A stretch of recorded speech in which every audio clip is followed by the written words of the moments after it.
अखन अहाँ सब सुन रहल छी मदनेश्वर स्थान मदना से दुल्हन म्यूजिक की शानदार प्रस्तुति। दुल्हन म्यूजिक की शानदार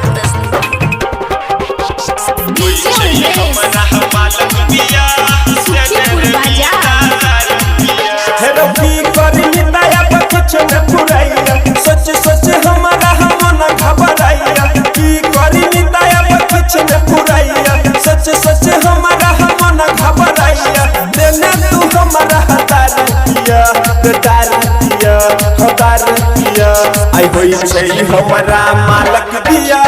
देने रे मीता रुपिया होई छै हमारा मालक दिया देने रे मीता रुपिया की करी मीता अब कुछ में फुराइया सोच सोच हमारा मन घबराइया की करी मीता अब कुछ में फुराइया सोच सोच हमारा मन घबराइया देने तू कनिए रुपिया रुपिया आई होई छै हमारा मालक दिया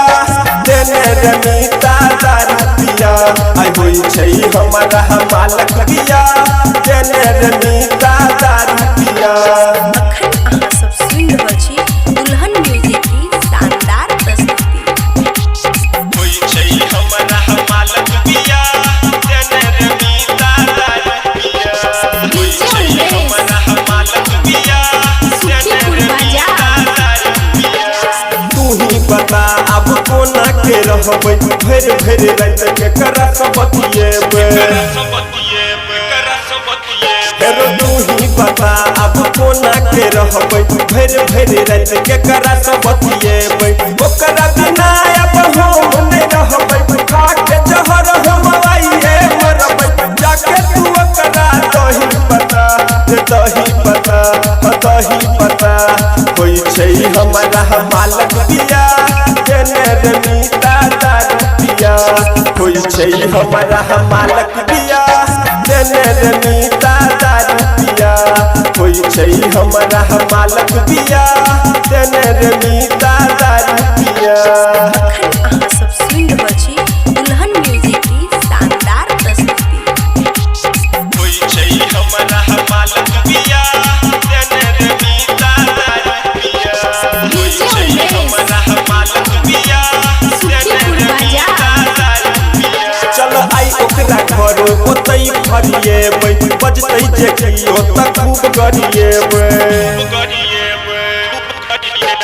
चल ओकरा घर ओतई फरिएबै बजतै जे की ओत खूब गरिएबै झगड़ा करबै रगड़ा करबै जन बुझ के हम लफड़ा करबै राइफल देबै कनपट्टी सटा देने रे मीता रुपिया होई छै हमारा मालक दिया देने रे मीता रुपिया होई छै हमारा मालक दिया देने रे मीता रुपिया होई छै हमारा